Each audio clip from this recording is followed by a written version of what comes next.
সবার প্রতি আবেদন থাকবে, আমি এখানে প্রশাসনের সকল কর্মকর্তাদের ধন্যবাদ দিই।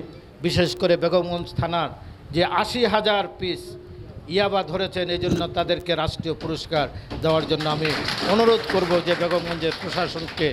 আমরা দেখেছি গোপালপুরে আমাদের ছাত্রদলের নেতারা একটি সন্ত্রাসীকে ধরে 4টি ওয়াল্টার পিপি আপনার পিস্তল অস্ত্র ধরে পুলিশের কাছে দিয়েছেন, আরও বিভিন্ন জায়গায় দিচ্ছেন।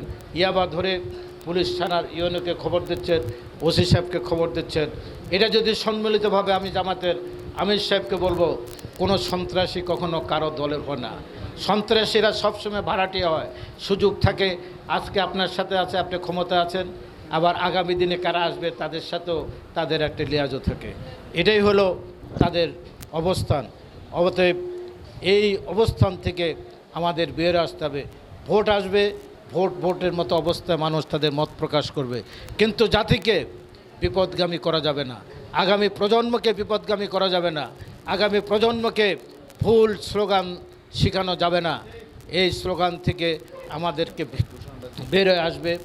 আমি সব শেষে একটি কথা বলতে চাই, এই জুলাই যোদ্ধারা যদি জীবন না দিত, এরা যদি আহত না হতেন, রাস্তায় না আসতেন, আমিও এমপি হতাম না, আমার লাশও আপনারা খুঁজে পেতেন না, আমার ছেলের লাশও আপনারা খুঁজে পেতেন না। আর 8 দিন যদি হাসিনা থাকতো, আমার ছেলেও ক্রস ফায়ারে চলে যেত। তো অতএব আমি আপনাদের সবাইকে আহ্বান জানাবো, ভুল যেন আমরা না করি।